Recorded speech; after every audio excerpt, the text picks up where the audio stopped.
राज्यसभा चुनाव की तारीखों का ऐलान हो गया है। 27 फरवरी को 56 सीटों के लिए चुनाव होना है।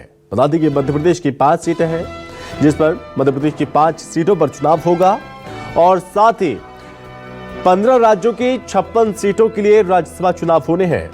ईसीआई ने घोषणा कर दी है, मध्य प्रदेश में 5 राज्यसभा सीटों को लेकर चुनाव होगा और छत्तीसगढ़ में सरोज पांडे का राज्यसभा कार्यकाल जो कि खत्म हो रहा है, यानी कि 1 सीट यहां पर चुनाव होगा। 27 फरवरी को राज्यसभा के लिए चुनाव होगा।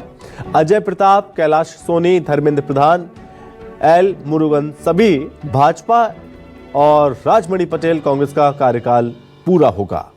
कांग्रेस के राजमणि पटेल ओबीसी से आते हैं। कांग्रेस ओबीसी नेता को राज्यसभा भेजेगी।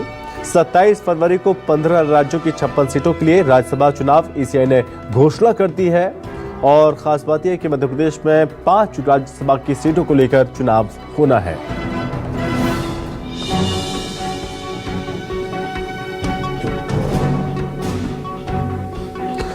विधानसभा आंकड़ों के हिसाब से 5 सीटों में से 4 बीजेपी, 1 कांग्रेस के पास आने की उम्मीद है। छत्तीसगढ़ से भाजपा नेत्री सरोज पांडे का कार्यकाल अप्रैल 2024 में खत्म हो रहा है और जिसके लिए 2024 को चुनाव है। 27 फरवरी को चुनाव होगा। ये बड़ी खबर इस वक्त हम आपको बता रहे हैं और ज्यादा जानकारी के लिए संवाददाता राकेश चतुर्वेदी हमारे साथ जुड़ गए हैं। तो राकेश, यहाँ पर राज्यसभा चुनावों की तारीखों का ऐलान हो गया है। मध्य प्रदेश की 5 सीटों पर चुनाव होगा राज्यसभा का। हाँ बिल्कुल, और 27 फरवरी को मतदान होगा। लेकिन मध्य प्रदेश में जो चुनाव के समीकरणों की बात करें, अभी 5 में से 4 सीट बीजेपी के पास हैं, जिसमें धर्मेंद्र प्रधान, कैलाश सोनी, राजन सिंह और जो एल मुरुगन मध्य प्रदेश से राज्यसभा सांसद है। वहीं कांग्रेस की ओर से बात करें, कांग्रेस से राजमणि पटेल कांग्रेस से राज्यसभा सांसद हैं। अब 5 सीटों पर चुनाव होगा और जो हम अब चुनावी समीकरणों की बात करें तो मोटे मोटे तौर पर 3 सीट पर बीजेपी स्पष्ट बहुमत के साथ नजर आ रही है और 1 सीट पर कांग्रेस स्पष्ट बहुमत के साथ है। 1 सीट है, उसको लेकर तमाम जो तैयारी है, तमाम समीकरण है, वो दोनों दलों को करना होगा। इसके साथ ही राज्यसभा जो सांसद हैं, अब ये इनकी नई पारी में जब धर्मेंद्र प्रधान या एल मुरुगन की बात करें तो उन्हें बीजेपी दोबारा मौका मिल सकता है मध्य प्रदेश से उनको राज्यसभा जाने का, मध्य प्रदेश के खाते से राज्यसभा जाने का। लेकिन अन्य 2 सीटों की बात करें तो वहां पर बीजेपी फिर चौंकाने वाला चेहरा सामने ला सकती है। हालांकि कांग्रेस की ओर से बात कही जा रही है, जो राजमणि पटेल वर्तमान में राज्यसभा सांसद हैं, उनकी स्थान पर क्या वही चेहरा कांग्रेस आगे लाएगी या फिर कोई दूसरा चेहरा देगी, ये बड़ा जो है अभी देखने वाली बात होगी। लेकिन फिलहाल जैसे ही चुनाव की अधिसूचना जारी हुई है, मध्य प्रदेश में लोकसभा चुनाव से पहले राज्यसभा चुनाव को लेकर जो सियासी गर्मी है वो तेज होने लगी है और राज्यसभा जाने की तैयारी में जुटे जो नेता हैं वो सक्रिय कुछ दिनों में नजर आएंगे।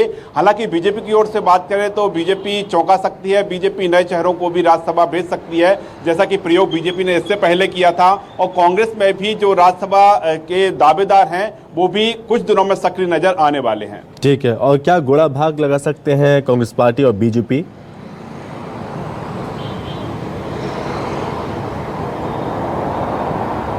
ठीक है राकेश, बहुत धन्यवाद आपका हमसे बातचीत करने के लिए, ज्यादा जानकारी के लिए। तो चुनाव आयोग ने ऐलान कर दिया है और मध्य प्रदेश की 5 सीटों के लिए यहाँ पर राज्यसभा चुनाव होगा। 27 तारीख को मध्य प्रदेश की 5 सीटों पर भी चुनाव होना है। बता दें कि कुल 56 सीट हैं अलग अलग राज्यों की मिलाकर, और जिसमें राज्यसभा चुनाव की तारीखों का ऐलान किया है आयोग ने। और संवाददाता वैभव श्री पांडे हमारे साथ जुड़ गए हैं राजधानी रायपुर से। तो वैभव, छत्तीसगढ़ की 1 सीट सरोज पांडे की सीट है जो कि जिनका कार्यकाल अप्रैल में खत्म हो रहा है। चुनावी तारीखों का ऐलान हो गया है राज्यसभा के।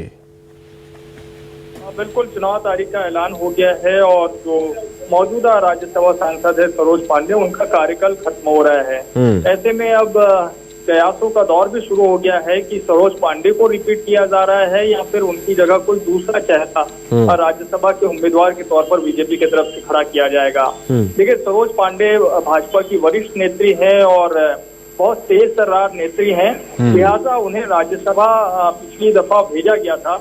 लेकिन इस बार क्या उनको यही जिम्मेदारी मिलेगी या नहीं, ये अपने आप में एक सवाल है। दूसरी महत्वपूर्ण बात ये है कि सरोज पांडे के अलावा छत्तीसगढ़ से और कौन कौन से नाम हैं जो राज्यसभा के लिए दावेदारी कर सकते हैं। तो अभी वो चेहरा कोई खुलकर अभी सामने नहीं आया है, लेकिन जिस तरह की चर्चा यहाँ पे उससे ये बताया जा रहा है कि आरएसएस यानी कि राष्ट्रीय स्वयं संघ की पृष्ठभूमि से आने वाले किसी नेता को भी भेजा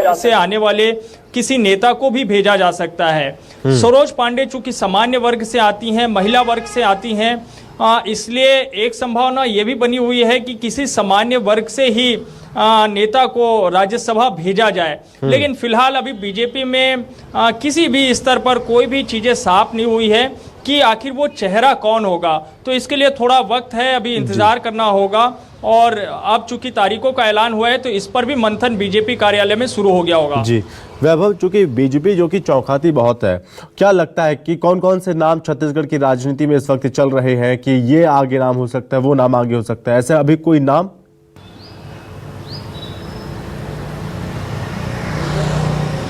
देखिए, अभी ऐसा कोई नाम तो सामने नहीं आया है, लेकिन जिस तरीके से कुछ नेता हैं जो कि चुनाव हार गए हैं, तो उनकी भी अपनी एक बड़ी दावेदारी रहेगी, चाहे वो ननकी राम कंवर हो आदिवासी कोटे से, या फिर सामान्य वर्ग से ही प्रेम प्रकाश पांडे, जिनके पास लंबा कार्यकाल बीजेपी के तौर पर रहा है, मंत्री के तौर पर, विधानसभा अध्यक्ष के तौर पर, और वो चुनाव 2 बार मर्तबा हार गए, लेकिन उनकी अपनी एक बड़ी भूमिका है और केंद्रीय स्तर पर उनकी अपनी पेड़ भी है, तो उनकी भी एक स्वाभाविक दावेदारी नजर आती है। लेकिन जो चर्चा अभी निचले स्तर पर शुरू हुई है उसमें ये कहा जा रहा है कि इस बार बीजेपी किसी पुराने नेता को नहीं, बिल्कुल नए फ्रेश चेहरे को जो है राज्यसभा भेजने की तैयारी में है, और संभव है कि किसी युवा नेता को भी राज्यसभा भेजा जा सकता है। अगर हम बात करें छत्तीसगढ़ में राज्यसभा की गुणागणित की, ये गुणागणित क्या कहता है छत्तीसगढ़ में?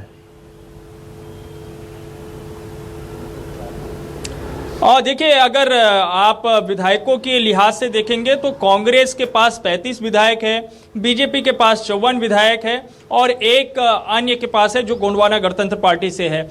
तो स्वाभाविक रूप से जो सरोज पांडे की जो कार्यकाल खत्म हो रहा है, तो उसमें बीजेपी का ही कोई सदस्य, कोई नेता जो है वो राज्यसभा जाएगा, क्योंकि विधायकों की संख्या बीजेपी के पास ज्यादा है और जो सीट खाली हो रही है वो बीजेपी की सीट है। बाकी जो 4 अन्य जो सीटें हैं जिसपे राज्यसभा के सदस्य के तौर पर कांग्रेस के नेता काबिज हैं, उनमें फुलोदेवी नेताम है जिनका कार्यकाल 2026 में खत्म होगा।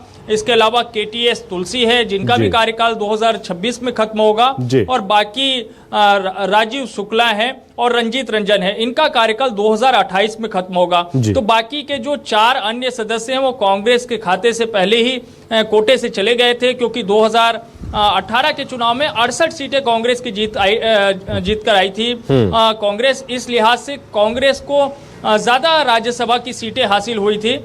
अब चूंकि बाद में जब इनका कार्यकाल खत्म होगा तो स्वाभाविक तौर पर राज्यसभा सदस्यों की संख्या बीजेपी की ज्यादा होगी, लेकिन वो 2026 के बाद आपको नजर आएगी। फिलहाल अभी एक सीट है, उस पर बीजेपी के ही किसी नेता का चुनाव होगा, और वो 27 फरवरी को चुनाव होना है। लेकिन मुझे लग रहा है कैंडिडेट का ऐलान इसी फरवरी के पहले सप्ताह में शायद बीजेपी की तरफ से कर दिया जाएगा, और कांग्रेस शायद, मुझे नहीं लगता कि इसमें चुनाव लड़ना चाहेगी। वैभव, बहुत धन्यवाद आपका तमाम जानकारी के लिए।